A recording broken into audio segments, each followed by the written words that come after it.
एक प्रश्न है कि सुबह सुबह बिना स्नान किए क्या भगवान के दर्शन कर सकते हैं?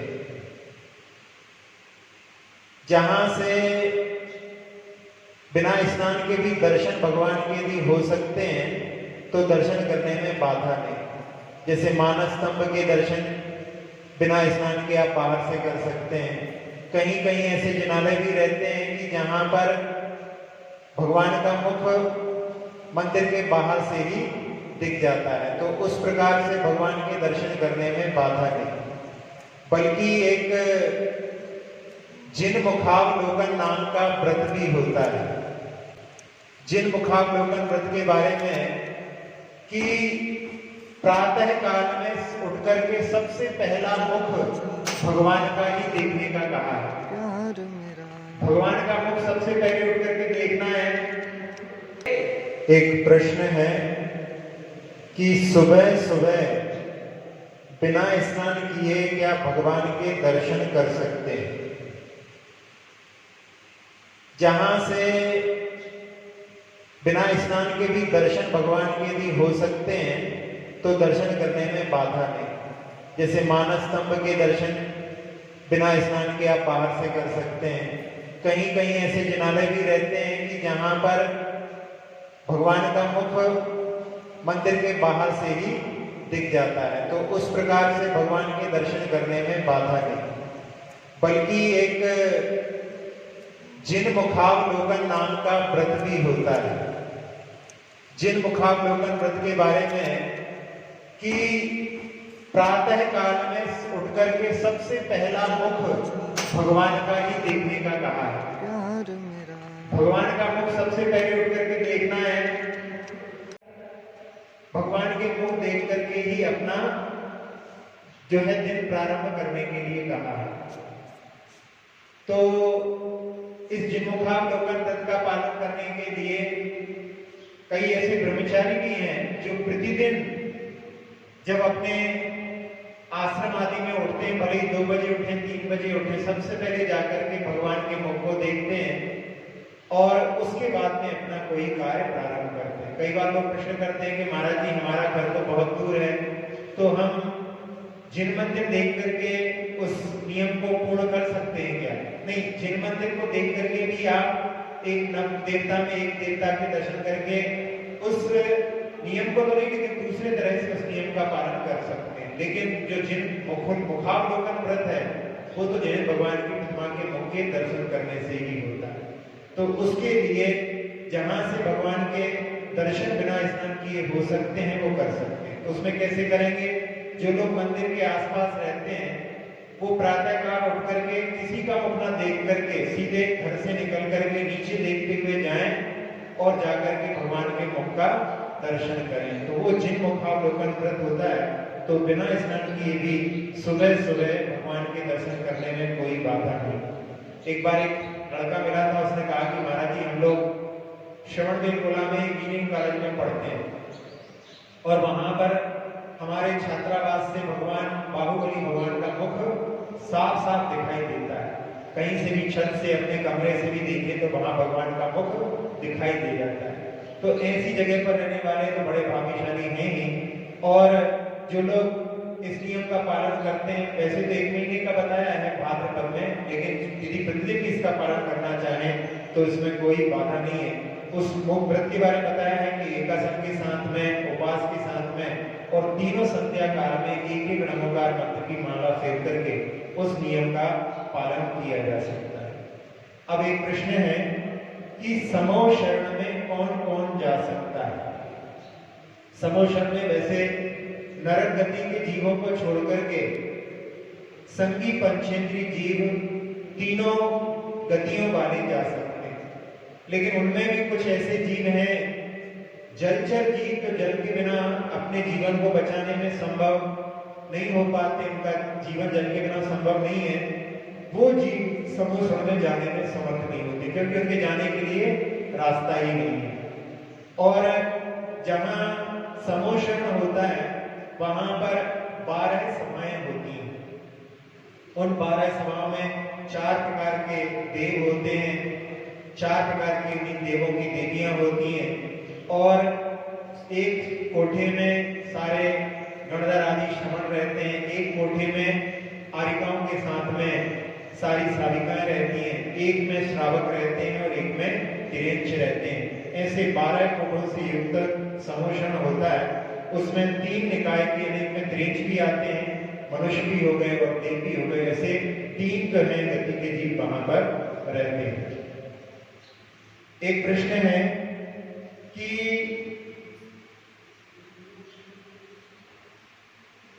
कई बार डॉक्टर्स ऐसी दवाई सजेस्ट कर देते हैं जिस पर ब्राउन चिन्ह बना रहता है, तो क्या करें? वैसे ब्राउन चिन्ह जिस पर बना रहता है वो मांसाहारी प्रोडक्ट होता है, उसके लिए तो त्यागने की बात है ही। खासकर से जो हरा सिंबल भी लगा रहता है उसमें भी वहां पर उनके ऐसे नियम हैं कि वहां पर कुछ चीजों को वो वहां पर उस मांसाहार में स्वीकार नहीं करते। तो ये सिंबल के माध्यम से जो रेड है वो तो छूने के योग्य नहीं है, बाकी जो ग्रीन सिंबल वाले भी रहते हैं उनमें भी बहुत सारी चीजें ऐसी हैं जो हमारे लिए छूने के योग्य नहीं है। लेकिन फिर भी यहाँ पर जिस बात के लिए कहा गया है, एक बार जिनेंद्र वर्णी जी जिनको कि टीबी का रोग हो गया था, और टीबी का रोग होने पर जैसे आजकल कोरोना में उनको क्वारंटाइन सेंटर होते हैं, पहले वैसे सैनिटोरियम होते थे, उनमें उनको रखा जाता था।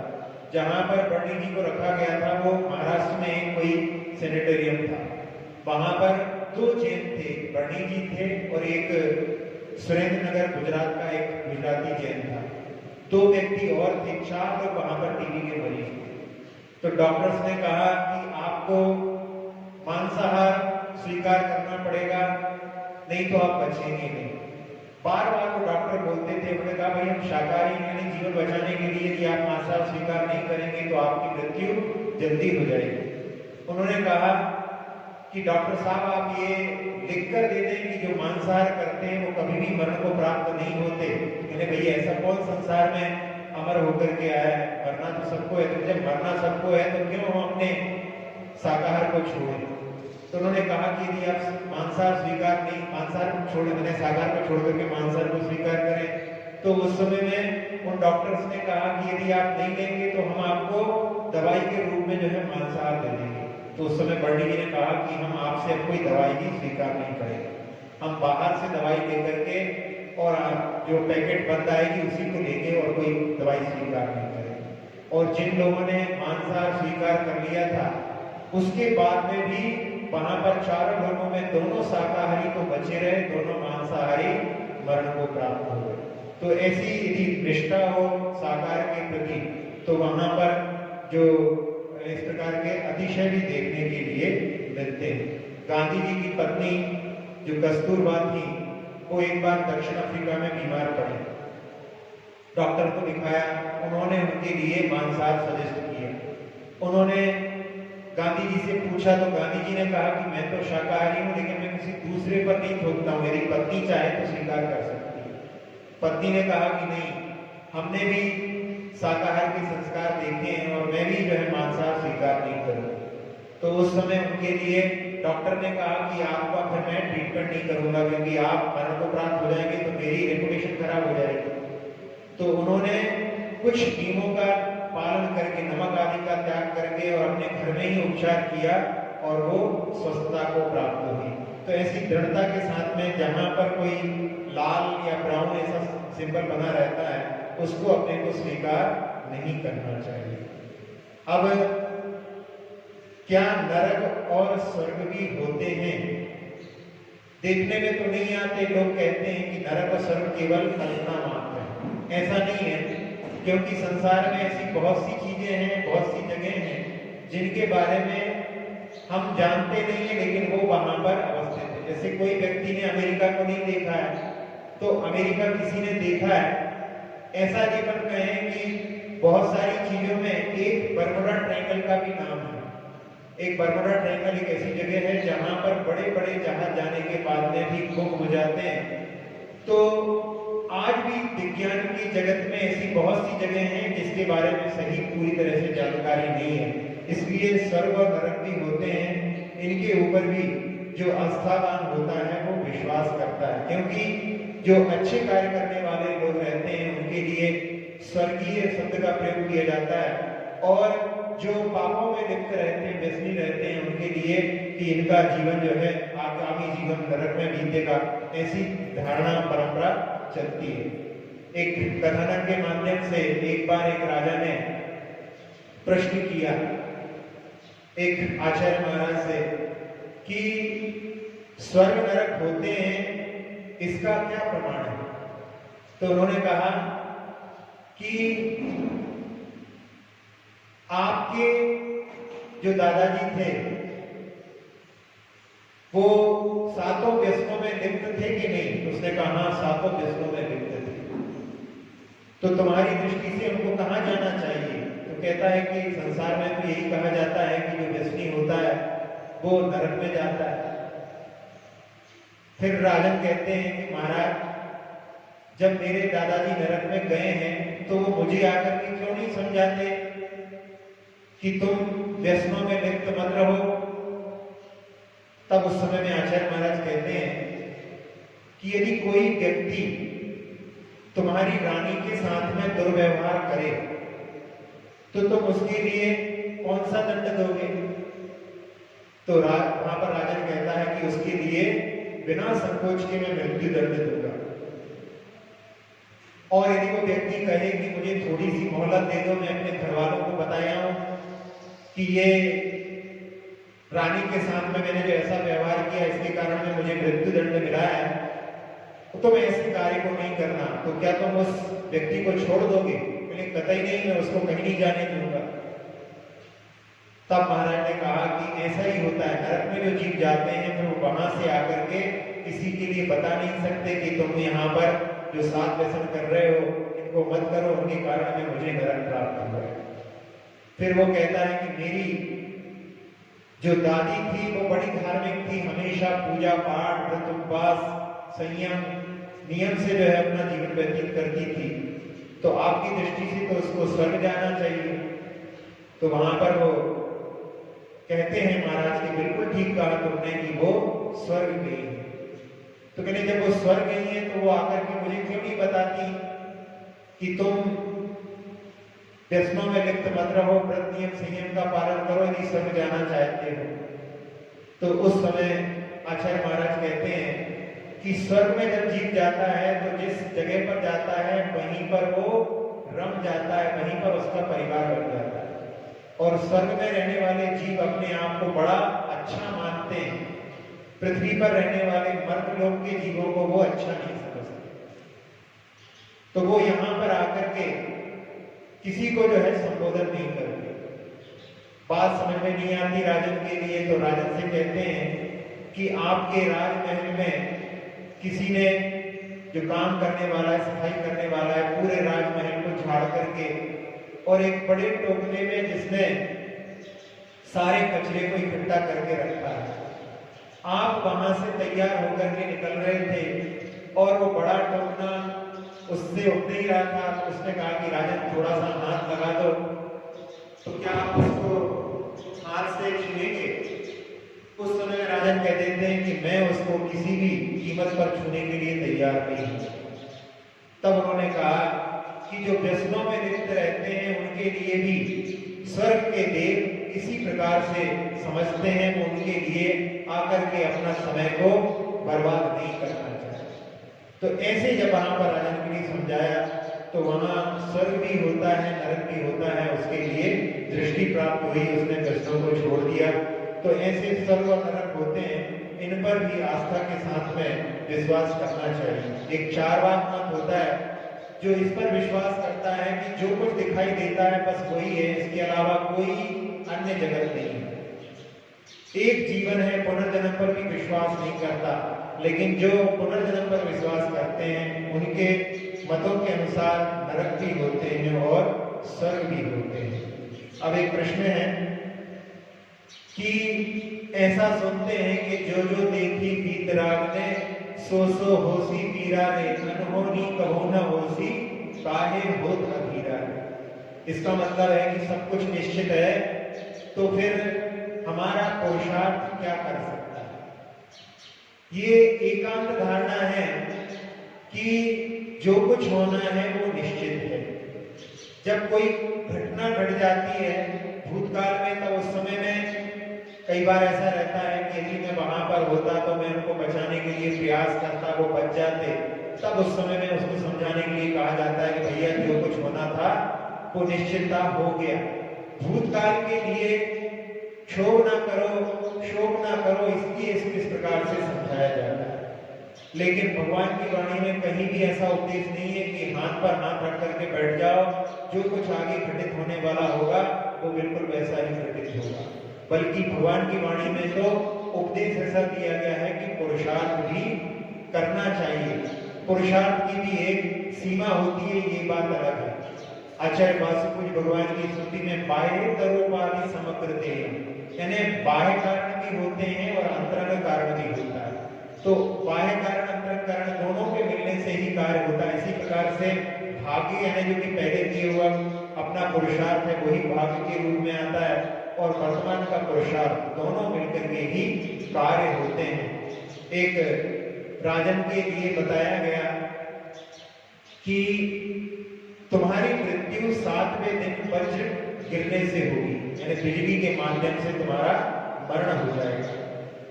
अब राजन सोचता है कि मैं कैसी जगह जाकर छुप जाऊं कि मेरे ऊपर बिजली ना गिरे। तब उस समय में उनके नैमित्तिक ने बताया कि ये तो अटल है कि यहाँ के राजा के ऊपर बिजली गिरेगी, तो अब क्या किया जाए। तो उस ज्योतिषी ने बताया कि ऐसा करो, आप 7 दिन के लिए इस राज्य का त्याग करो और एक प्रतिमा राजन के आकार की, जो राजा के आकार का एक पुतला था, उसको वहां पर राजा बनाया गया। स्थापना निक्षेप से वहां पर राजा बनाया गया। पूरे राज्य के जो मुख्य पदाधिकारी थे उसी पुतले से वहां पर आज्ञा लेकर के कार्य करते थे, और 7 दिन के लिए राजा अज्ञातवास में चला गया। और जैसा कहा था कि 7 दिन में के बाद वज्र के गिरने से राजन की मृत्यु होगी, तो वैसा ही हुआ। और वो पुतला जो था जिसमें राजा की स्थापना की थी वो धराशायी हो गया, यानी वो टूट करके गिर गया। और फिर जो है जो राजा अज्ञातवास में था वो लौट करके आया, उसकी पुनः वहां पर राजगद्दी पर प्रतिष्ठा कर दी। इस प्रकार से पुरुषार्थ के माध्यम से वहां पर उस राजा की आयु का संरक्षण हुआ। तो पुरुषार्थ से भी कार्य होते हैं, हम इस उदाहरण के माध्यम से समझ सकते हैं। अब एक प्रश्न है कि अहिंसा का पालन कैसे संभव है, जबकि कहा जाता है कि हर क्रिया के माध्यम से जीवों की हिंसा होती है। तो जैन धर्म में अहिंसा धर्म का जो वर्णन आया है वहां पर कहा गया है कि कम से कम हिंसा में अपने जीवन को व्यतीत करें। Minimization of violence is non violence. हम कम से कम, कई बार लोग कहते हैं कि भैया जब सांस लेने से भी जीवों की हिंसा होती है तो सांस मत लो। नहीं, ऐसा नहीं है। जीवन चलाने के लिए हमें सांस लेना आवश्यक है, लेकिन जीवों का घात करना आवश्यक नहीं। जानबूझ करके किसी जीव का घात करना हमें आवश्यक नहीं है। बिना जीव के घात किए हुए भी जो जीवन अपना यदि संरक्षण हो सकता है तो वो अहिंसा के ही अंतर्गत आएगा। केवल ऐसा नहीं है कि केवल भारत में ही अहिंसक होते हैं। एक इजराइल देश में वहां पर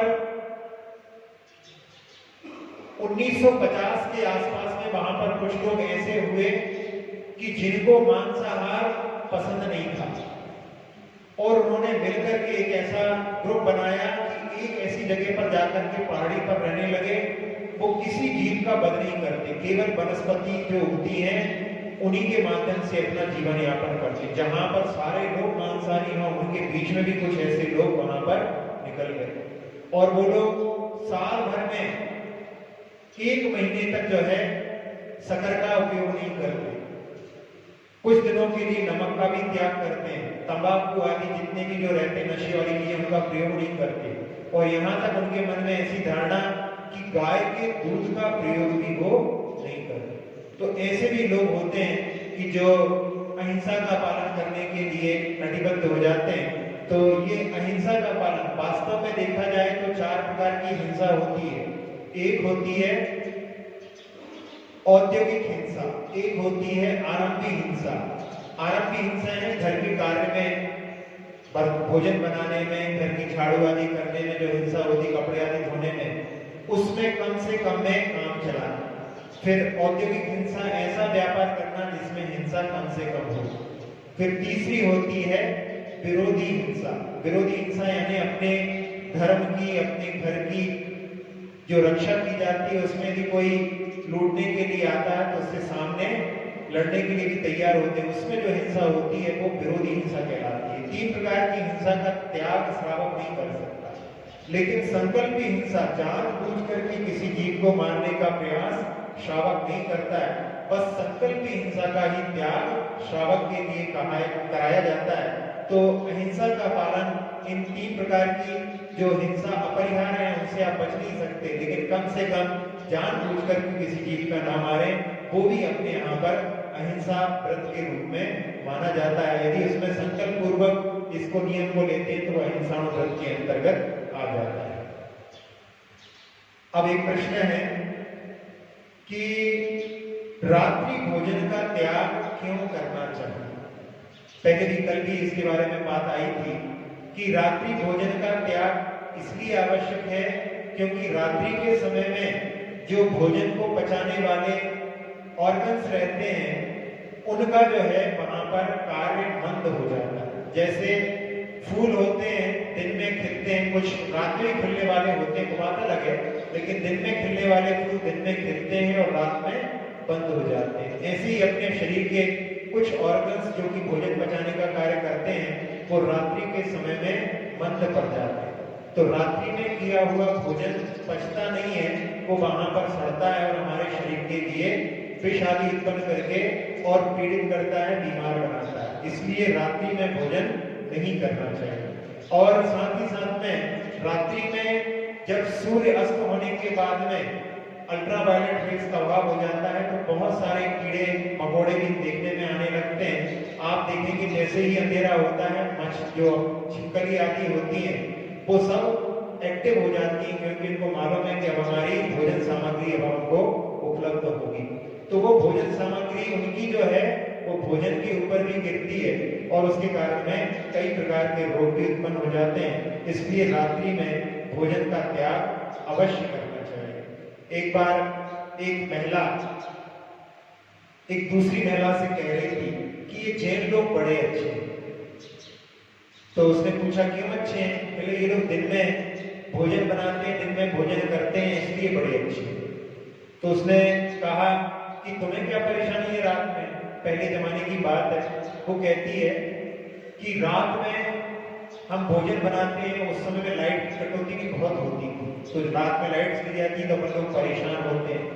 उस समय नया नया टेलीविजन आया था, तो नया नया टेलीविजन में वहां पर सब लोग, ये लोग तो दिन में भोजन बना करके फ्री हो जाते हैं और रात में अच्छे से टीवी भी देख लेते हैं, मंदिर भी चले जाते हैं, बच्चों को पढ़ा भी देते हैं, और हम लोग उसी समय में परेशान होते हैं। तो ऐसा प्रभाव है, आप यदि रात्रि में भोजन नहीं करते हैं उसकी प्रभावना दूसरों तक भी पहुंचती है। तो इसके माध्यम से अपने लिए रात्रि भोजन का त्याग अपने धर्म की आज्ञा पालन करने के लिए भी और अपने स्वास्थ्य को प्राप्त करने के लिए भी करना चाहिए। आप लोगों को सुनकर के आश्चर्य होगा कि गांधी जी रात में नहीं खाते थे, पहले खाते थे, लेकिन एक बार जब वो 1915 में हरिद्वार गए और उन्होंने वहां पर रात्रि में लोगों को भोजन करते हुए देखा तो उनके मन में आया कि जो रात में भोजन करता है वो अहिंसक नहीं हो सकता, और उन्होंने उसी दिन से रात्रि भोजन त्याग कर दिया। और वो जहां सभाएं होती थी वहां पर जैसे ही सूर्यास्त होने वाला है वो अपने प्रवचन या जो स्पीच आदि देते थे उसको स्थगित कर देते थे। राजेंद्र प्रसाद जी ने अपनी आत्मकथा में लिखा कि कई बार हमने देखा कि वो सभा को बीच में ही स्थगित कर देते थे और हम लोग उनसे कहते थे कि आप तो पूरी तरह से जैन बन गए। तब गांधी जी कहते थे कि पूरा जैन तो दिगंबर होता है, अभी तो मैं आधा ही जैन बना हूं। इस प्रकार से उनका धर्म के प्रति यानी अहिंसा के प्रति समर्पण था। एक बार जब भारत का जब स्वतंत्रता प्राप्त हो रही थी और लास्ट वायसराय लॉर्ड माउंटबेटन थे, उन्होंने गांधी जी को वायसराय हाउस में बुलाया। जो भी राष्ट्रपति भवन है वो वायसराय हाउस था।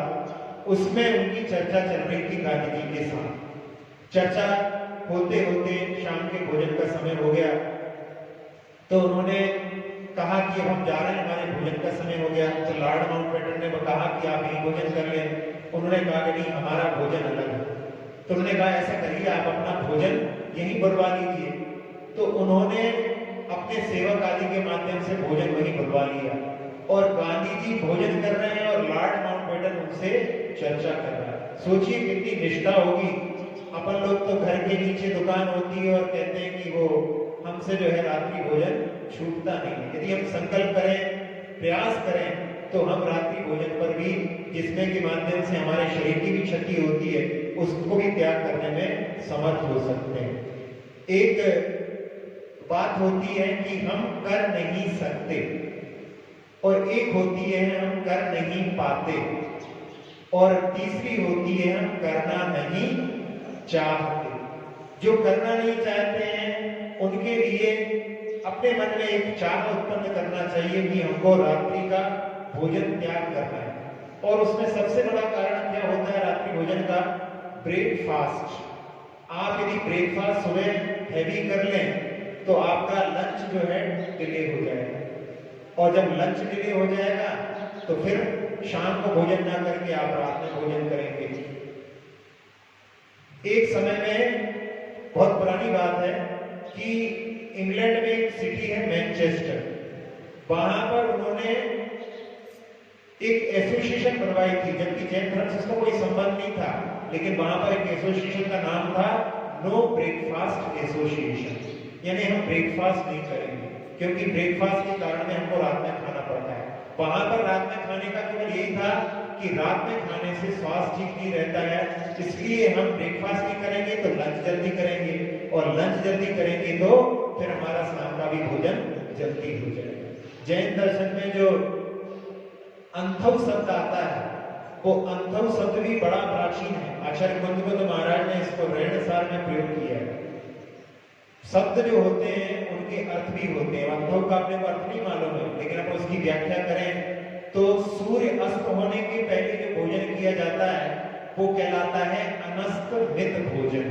अनस्त यानी सूर्य अस्त के विपरीत यानी अनस्त और मित यानी थोड़ा भोजन। अब शब्द जब चलते हैं तो उनमें परिवर्तन भी आता है। बीच का दौर ऐसा भी रहा कि जब अपभ्रंश का जमाना था, उस समय में अनस्त मित को बोलते थे अणथमीय, और अणथमीयों में से जब कठिन होते हैं शब्द तो उनमें भी परिवर्तन आता है। जैसे बुंदेलखंडी लोग स्टेशन को टेशन बोलकर के काम चला लेते हैं, ऐसे ही अणथमीयों में से मी का लोप हो गया तो अणथव बन गया, और ना बोलने में भी तकलीफ होती है तो उसका गणना का ना हो गया। तो अंथव ऐसा शब्द है, इतना प्राचीन है। तो इस प्रकार से सूर्य अस्त होने के पहले थोड़ा भोजन करना वो अंथव कहलाता है। उस प्रकार से यदि अपन देखें दृष्टि से तो रात्रि भोजन का त्याग हमें अपने धर्म की दृष्टि से भी और स्वास्थ्य की दृष्टि से भी करना चाहिए। अब इसमें एक प्रश्न है कि शरीर की जो आकृति होती है उसमें कोई परिवर्तन कर सकते हैं क्या?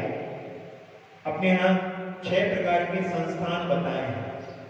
उसमें एक समचतुरस्र संस्थान, फिर एक होता है न्यूग्रोथ यानी जैसे बट का वृक्ष होता है ऊपर फैला रहता है नीचे से पड़ा रहता है। फिर एक होता है स्वाति जिसमें कि नीचे फैला रहता है ऊपर सिकुड़ा रहता है। फिर एक होता है वामन संस्थान जिसमें कि बौने होते हैं। एक होता है कुब्जक जो कुबड़ा निकला रहता है, और एक होता है हुंडक जिनके टेढ़े आड़े हाथ पैर होते हैं, वो हुंडक संस्थान होता है। वैसे मॉडर्न साइंस के हिसाब से 4 प्रकार के संस्थान बताए गए हैं। एक होता है एप्पल साइज, सेवफल जैसा यानी ऊपर भी फैला रहता है नीचे भी फैला रहता है। एक होता है पियर्स नाशपाती के तरह, जैसे नीचे जो फैला रहता है ऊपर पतला रहता है। एक होता है इन्वर्टेड ट्रायंगल यानी ट्रायंगल जो बना है उसमें ऊपर चौड़ाई है नीचे पतला है। और चौथा होता है ग्लास अवर टाइप। ग्लास अवर क्या होती है कि जिसमें ऊपर भी चौड़ा है, नीचे भी चौड़ा है, लेकिन बीच में पतला है। तो इस प्रकार के 4 प्रकार के संस्थान होते हैं, ये आजकल के हिसाब से बताते हैं। तो इन 6 प्रकार के जो संस्थान होते हैं, जैसा जिस चीज ने पूर्व में बंद किया हो उसमें कोई परिवर्तन नहीं होता। इस प्रकार से संस्थान जो रहते हैं बिल्कुल पैसे के ही पैसे बने रहते हैं। अब इसके बाद में एक प्रश्न है कि भगवान से कुछ भी लौकिक मांग नहीं रखना चाहिए, ऐसा क्यों कहा जाता है? भगवान की भक्ति करते हुए व्यक्ति के लिए भगवान से मांगने के लिए भी कहा गया है। तो आप लोगों ने दर्शन पाठ में पढ़ा होगा कि जिनेर भक्तिर दिने दिने सदा मेस्तु हुए होए। भगवान से भी कुछ मांगो तो भगवान आपकी ही भक्ति हमें पुनः पुनः प्राप्त होती है। भगवान के पास आकर के भगवान से कुछ मांगना, भगवान को ना मांग करके भगवान से और कुछ मांगना, मतलब अपन ने भगवान के स्वरूप को समझा नहीं। जो भगवान के स्वरूप को समझने लगते हैं वो भगवान से कहते हैं कि वंदे तद्गुण लभ्ये, हे भगवान हम आपके गुणों की प्राप्ति के लिए ही आपको नमस्कार करते हैं। तो भगवान से और कुछ लौकिक आकांक्षाएं न रख करके भगवान को ही मांगना चाहिए। और भगवान की पूजा के लिए आचार्य समंतभद्र स्वामी ने कहा है, काम दुहि काम दाहिनी परिचनिया दातृतो नित्यम। भगवान की जो पूजा होती है वो मन के विकारों को नष्ट करने वाली होती है और इच्छाओं को पूर्ण करने वाली होती है। अब यहाँ कुछ लोग कहते हैं, एक तरफ तो कह रहे हैं कि भगवान सबकी इच्छाओं को पूर्ण करते हैं और दूसरी तरफ कहते हैं कि भगवान से कुछ मांगो नहीं। बात समझ में नहीं आती। तो यहाँ इच्छाएं तो सबकी होती हैं, लेकिन भगवान के सामने कभी भी कोई मांग नहीं रखना चाहिए। भगवान के सामने कुछ मांगना ही निदान कहलाता है। और निदान को जैन दर्शन में बड़ा ही निंदनीय माना है। मांगने वाला जो है हमेशा घाटे में रहता है, क्योंकि उसके लिए जो कुछ बड़ा प्राप्त होने वाला था वो छोटी सी चीज में संतुष्ट हो जाता है। आपके यहाँ कोई काम पर व्यक्ति को लगाया और 500 रुपए तय किए थे, 8 घंटे में 500 रुपए मिलेंगे उसको, और उसने बहुत मन लगा करके काम किया। अब आपने सोचा कि 2-4 घंटे और रुक जाए तो कल का झंझट दूर हो जाएगा। आपने उससे कहा भैया इस काम को पूरा ही कर दो, तैयार हो गया और 4 घंटे और करके उसने काम को पूरा कर दिया। आप सोच रहे हैं कि इसकी जगह कोई और होता तो 2-3 दिन लगा देता। इसने 2 दिन का काम 1.5 दिन में कर दिया है। मन में आया कि अपन इसको 1000 रुपए दे दें। फिर अपन ने सोचा उसी से पूछ लो क्यों भैया कितना दे दें। अब वो मन में हिसाब लगाता है, 500, 250, 750 हो गए, और थोड़ा रात में रुके हैं तो 100 रुपए और समझ लो 850 रुपए। तो वो कह देता है कि 850 दे दो साहब। तो आप खुशी खुशी उसको 850 रुपए दे देंगे। यदि वो नहीं मांगता तो आपसे 1000 रुपए उसको मिलने वाले। बस यही निदान में होता है। निदान में हमेशा व्यक्ति घाटे में रहता है। और वास्तव में देखा जाए कि भगवान अपनी सामर्थ्य अनंत शक्ति के अनुसार लौटाते हैं, और हम लोगों की मांगने की जो शक्ति है वो बहुत छोटी है, क्योंकि हम मांगेंगे भी तो क्या मांगेंगे। आप लोगों के यहाँ वैवाहिक संबंध होते हैं, तब आप लोग व्यवहार देते हैं, किसी के यहाँ जाकर के 100 रुपए, किसी के यहाँ 200 रुपए, और उस व्यक्ति के वो यहाँ पर लिस्ट बनती है, उसमें नोट कर लेता है कि इनके यहाँ से 100 आए थे, इनके यहाँ से 500 आए थे। और जब उसके यहाँ विवाह होता है तो आप लिस्ट खोल करके देखते हैं कि भैया किसने क्या दिया था, फिर हम उसी के अनुसार से वहां पर लौटा देते हैं। तो यहाँ लौकिक में तो ऐसे ही चलता है कि वहां पर देख लेते हैं भैया हमने क्या दिया, हमने क्या दिया, अपन लौटा दिया। लेकिन भगवान के पास ऐसा नहीं। भगवान की भक्ति में आप जो कुछ अर्पित करते हैं वो अपनी सामर्थ्य के अनुसार करते हैं, और भगवान की तरफ से जो कुछ प्राप्त होता है वो उनकी अनंत शक्ति के अनुसार प्राप्त होता है। इसलिए भगवान के सामने कुछ भी मांगना नहीं चाहिए। यदि मांगना ही पड़े तो हे भगवान आपकी ही भक्ति हमें बार बार मिलती रहे, इसके अलावा हम और कुछ नहीं चाहते। इसीलिए यहाँ पर कहा है कि निदान जो है निंदनीय होता है, उससे हमें बचने का प्रयास करना चाहिए।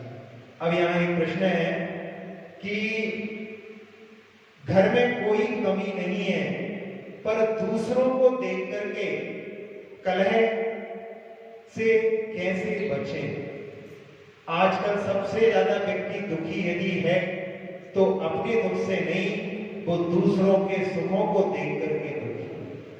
घर में कोई कमी नहीं बता रहा है, लेकिन फिर भी जो है दूसरों से तुलना करते हैं और हमको भी ये चाहिए, हमको भी ये चाहिए। बहुत सारी चीजें तो हमने केवल और लोगों को देख करके अपने घर में रख ली है।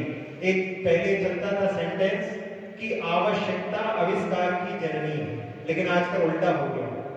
आजकल क्या हो गया है कि आवश्यकता नहीं है, अब आविष्कार हो गया है, तो आवश्यकताएं पैदा करो। फ्रिज जो है अपने यहाँ के लिए कोई आवश्यक नहीं है, वो वहां उस देश के लिए आवश्यक है जहां पर कुछ होता ही नहीं है।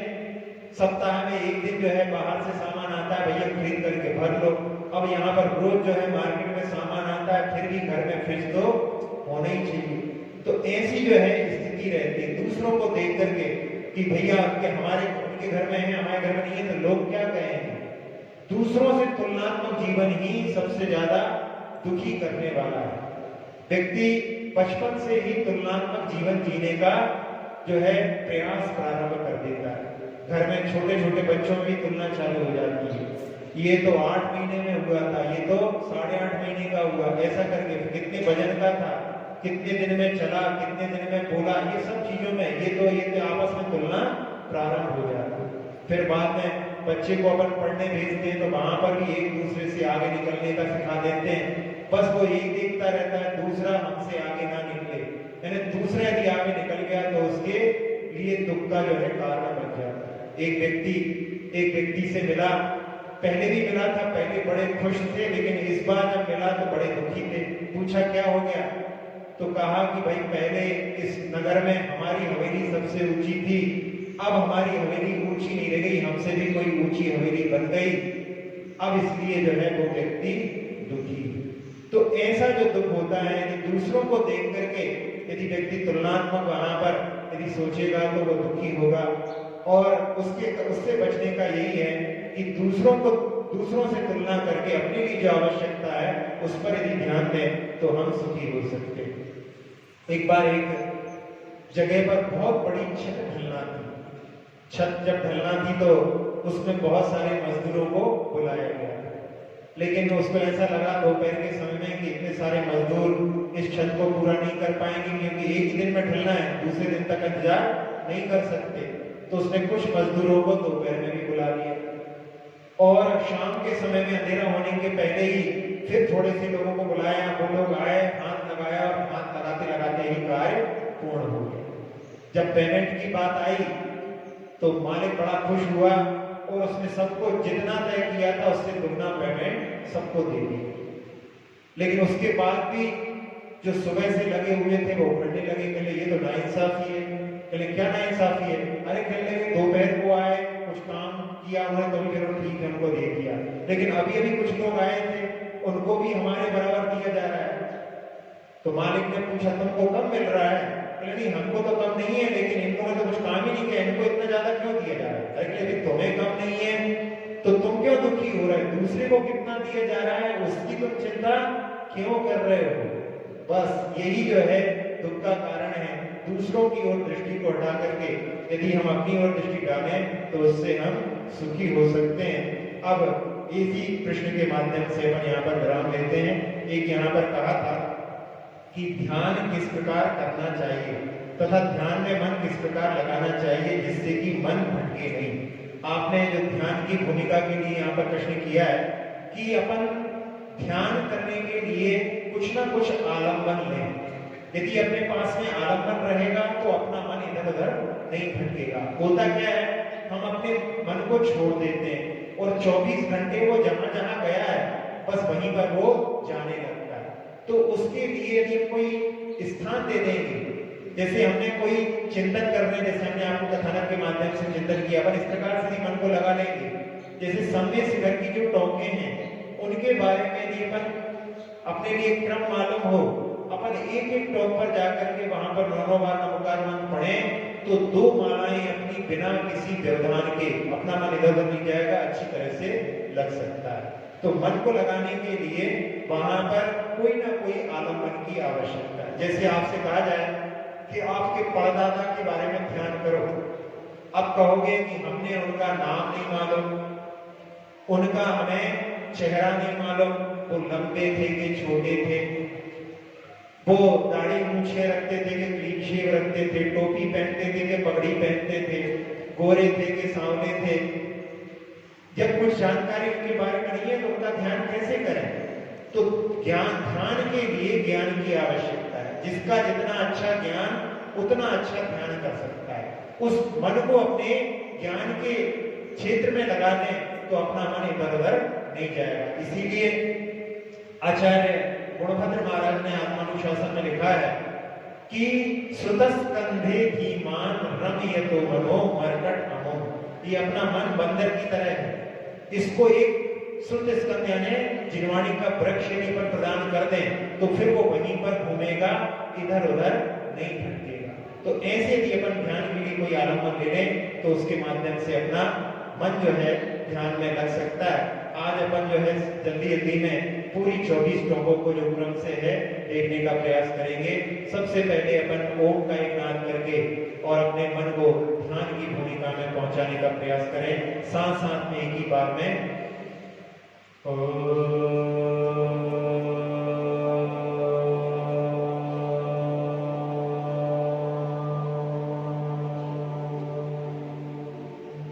प्रणव मंत्र के माध्यम से मन पूरी तरह से शांत हो चुका है। मन रूपी पंछी को उड़ान देते हुए मधुबन के मंदिरों के दर्शन और पर्वत की यात्रा पहुंच गए हैं चौपड़ापुर। गौतम गणधर स्वामी के चरणों में अपनी यात्रा का श्री गणेश यानी गण के ईश, गण होता है मुनियों का समूह, उनके ईश गणधर स्वामी होते हैं। 35 चरण जिसमें 34 चरण सफेद रंग के और एक चरण काला रंग का गौतम गणधर स्वामी का, 24 तीर्थंकर के 24 और महावीर भगवान के शेष 10 गणधरों के 10, ऐसे 35 चरण। फिर कुंभनाथ भगवान का ज्ञानधर कोट, नवीनाथ भगवान का मित्रधर कोट, अरनाथ भगवान का नाटक कोट, संबल कोट मल्लीनाथ भगवान, श्रेयांसनाथ भगवान का संकल्प कोट, सुविधिनाथ भगवान पुष्पदत्त भगवान का स्वयंप्रभ कोट, मोहन कोट पद्मप्रभ भगवान का, मुनिसुमृतनाथ भगवान का निर्जर कोट, चंद्रप्रभ भगवान का ललित कोट, फिर आदिनाथ भगवान का कोट जिस पर सफेद चरण बड़े बड़े गोमुख भी बना हुआ है, फिर शीतलनाथ भगवान का विद्युद्वर कोट और ऊपर जाकर के अनंतनाथ भगवान का स्वयंभू कोट, पुनः शीतलनाथ भगवान के कोट के दर्शन करते हुए संभवनाथ भगवान का धवल कोट सफेद चिन्ह, फिर तलहटी में पहुंचे जहां पर जल मंदिर भी है, वहां पर वासुकुज भगवान के 5 चरण, चंपापुर में 5 कल्याण के प्रतीक, फिर वापस एक रास्ते पर चढ़ करके जहां पर भगवान का चिन्ह बानर अक्सर मिलता है, ऐसे अभिनंदननाथ भगवान का आनंद कोट, पुनः वासुकुज भगवान के चरणों पर नमन करते हुए खड़ी चढ़ाई चढ़ करके सुदत्तर कोट धर्मनाथ भगवान का, फिर अविचल कोट सुमतिनाथ भगवान का, कुंदप्रभ कोट शांतिनाथ भगवान का, फिर महावीर भगवान का पद्म पावा पर के पद्म सरोवर की याद दिलाता हुआ सफेद चरण, फिर सुपार्शनाथ भगवान का कोट प्रभास, विमलनाथ भगवान का सुवीर कोट, फिर अजितनाथ भगवान का सिद्धर कोट, फिर इसके बाद में नेमिनाथ भगवान का कोट जिस पर 3 चरण उनके 3 कल्याणक गिरनार में हुए, और इसके बाद में आखिरी स्वर्णभद्र कोट जिसकी सीढ़ियों पर चढ़ करके पहुंच गए हैं पार्श्वनाथ भगवान के चरणों में। उन 2400 तीर्थंकरों की ऊर्जा को अपनी ओर आह्वान करने के लिए एक बार प्रेम जो कि 2400 तीर्थंकर का प्रतीक है, बीजाक्षर के माध्यम से उनकी ऊर्जा को अपनी ओर आह्वान करने के लिए सारे निर्वाण क्षेत्रों की ऊर्जा बर से ऐसी भावना से प्रेम का नाद करेंगे।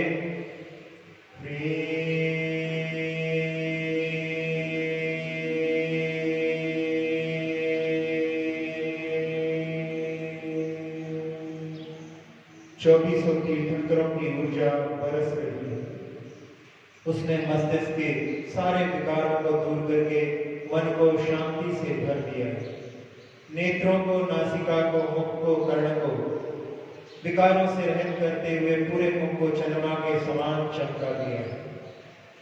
कंठ को, फेफड़ों को, फिर हृदय को, उदर को, सभी अवयवों को, मेरुदंड, पीठ, कमर, कंधे, गर्दन, हाथ, जंघाएं, घुटने, पिंडलियां, टखने, एड़ियां, तलवे, अंगूठे से सभी उंगलियों को अपने आगोश में लेकर के पूरे शरीर को, पूरे शरीर की त्वचा को, एक एक प्रदेश को निर्विकार, निरामय, निरोगी बना दिया। जैसा लाभ 2400 तीर्थंकर की ऊर्जा का हमने प्राप्त किया, वैसा सारे लोक को प्राप्त ऐसी भावना से इस ऊर्जा को पूरे लोक में फैलते हुए देखें। और भावना, सुखी रहे सब जीव जगत के,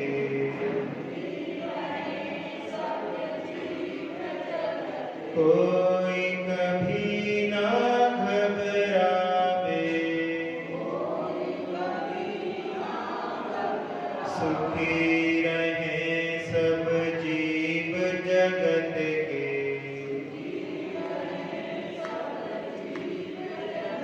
कोई कभी ना घबरावे,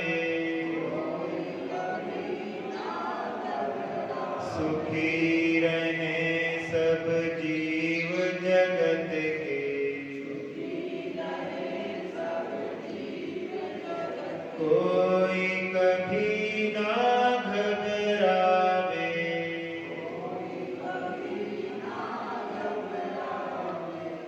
पूरे लोक में शांति का वातावरण, सभी जीव अपने अपने रोगों से, दुखों से, शोकों से मुक्त हो रहे हैं।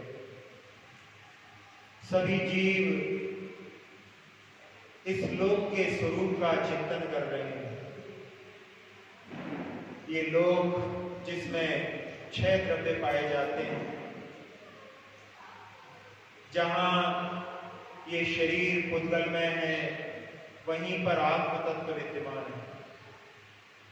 वहीं पर धर्म द्रव्य जो चलती हुई सांसों को, शरीर की धमनियों में दौड़ते हुए रक्त को चलने में सहायक है। यहीं पर अधर्म द्रव्य जो भी अवयव स्थिर हैं उनको स्थिर रहने में सहायता करने वाला अधर्म द्रव्य है। आकाश ने इसको अवगाहन दिया है, रहने की जगह दी है। और काल द्रव्य एक एक प्रदेश पर सारे द्रव्यों में परिवर्तन एक एक समय में कर रहा है। इन सबसे भिन्न आत्म तत्व को देखते हुए यहीं पर विराम लेंगे। अक्षर पद मात्रा से दूषित वचन अगर महीन रहे, और प्रमाद कषाय के वश में सम्यक अर्थ विहीन किए, जिन वाणी माता में सब त्रुटियों को क्षमा करें, दयाशीष शीघ्र हम सबको केवल लब्धि रमा मिले, प्राप्त हमें हो बोधि समाधि परिणामों की शुद्धि हो, निज